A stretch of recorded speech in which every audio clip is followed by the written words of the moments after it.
राधे राधे दोस्तों, स्वागत है आपका हमारे YouTube चैनल भक्ति की शक्ति ज्ञान के साथ में। दोस्तों, आज हम आपको इस वीडियो में बताएंगे कि भीष्म को मृत्यु शैया पर देख क्यों हंसने लगी द्रौपदी। दोस्तों, महाभारत की कहानी काफ़ी रोचक है। इसकी जितनी परतें खोलते जाओ उतना ही ज़्यादा ये और रहस्यमय दिखने लगती है।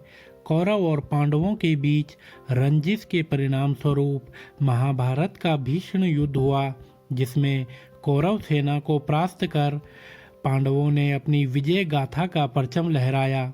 महाभारत की कहानी में कई दिलचस्प और रोचक घटनाएं मौजूद हैं, जैसे द्रौपदी का 5 भाइयों के साथ विवाह करना, इस विवाह की शर्त और नियम, इसके अलावा अर्जुन और कृष्ण का संबंध, आजीवन विवाह न करने की प्रतिज्ञा लेने के बाद देवव्रत को भीष्म की उपाधि मिलना, पांचाली का चीरहरण आदि।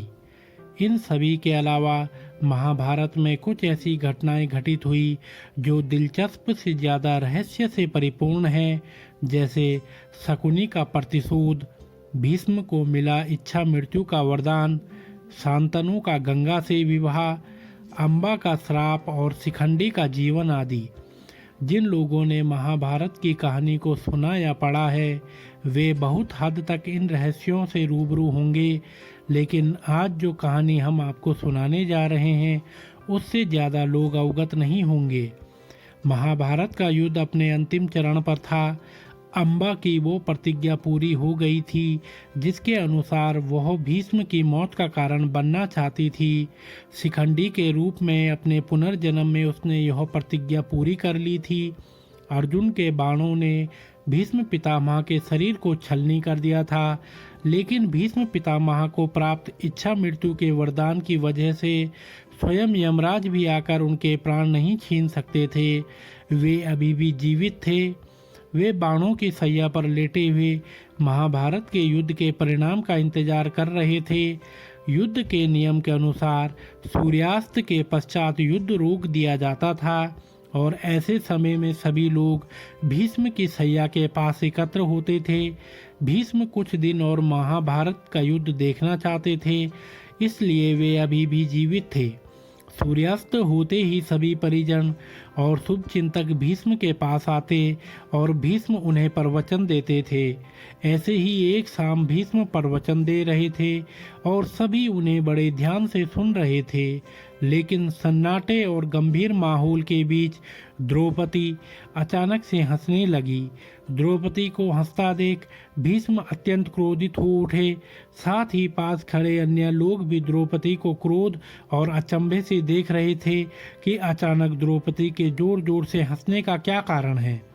भीष्म ने क्रोध में आकर द्रौपदी से कहा, तुम पांचाल नरेश की पुत्री और हस्तिनापुर की वधू हो, तुम सम्मान्य परिवार से संबंध रखती हो, इस तरह हंसना तुम्हें शोभा नहीं देता। भीष्म के क्रोध से भरे वचनों को सुनकर द्रौपदी ने कहा, आपने मेरे हंसने का कारण नहीं पूछा। इस पर भीष्म ने उनसे कारण पूछा। भीष्म के इस प्रश्न का जो उत्तर द्रौपदी ने दिया वह काफी संवेदनशील और हिलाकर रख देने वाला था। द्रौपदी ने भीष्म को वो समय याद दिलाया जब भरे दरबार में कौरवों द्वारा उसका चीरहरण किया गया। वे मदद के लिए चिल्लाती रही। उस दरबार में परिवार के सभी पुरुष सदस्य मौजूद थे। धृतराष्ट्र और भीष्म पितामह दोनों उस घटना के साक्षी थे, लेकिन किसी ने भी इसका विरोध नहीं किया। द्रौपदी का वो क्रोध व्यंग्यात्मक हंसी का रूप लेकर बाहर आ गया जब मृत्यु शैया पर लेटे हुए भी भीष्म पर वचन दे रहे थे। उन्होंने भीष्म से कहा, जब मेरा चीरहरण हो रहा था तब तो आपके मुख से एक शब्द भी नहीं निकला था। आज आप दर्द में रहते हुए भी प्रवचन दे रहे हैं। भीष्म को अपनी गलती का एहसास हुआ। उन्होंने द्रौपदी से क्षमा मांगते हुए चुप्पी न तोड़ने का कारण भी बताया। भीष्म ने कहा, उस समय मैं कौरवों का दिया हुआ अन्न खा रहा था और जिसका अन्न खाते हैं उसका विरोध करना सही नहीं होता। धृतराष्ट्र और दुर्योधन जैसे अधर्मी लोगों के अन्न ने मेरी जीवा को बांध लिया था, इसलिए मैं विरोध कर पाने में असमर्थ था। भीष्म ने कहा, कभी किसी अपराधी, पापी या अधर्मी का साथ नहीं देना चाहिए।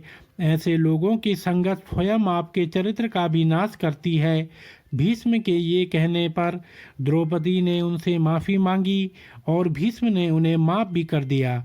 तो दोस्तों, अगर आपको यह वीडियो पसंद आया हो तो आप हमारे चैनल को लाइक, कमेंट, शेयर, सब्सक्राइब अवश्य करें और बेल आइकन दबाना ना भूलें, जिससे हमारी आने वाली सभी वीडियो की नोटिफिकेशंस आप तक समय से पहुंचती रहेंगी। तो आप सभी मित्रों का बहुत बहुत धन्यवाद।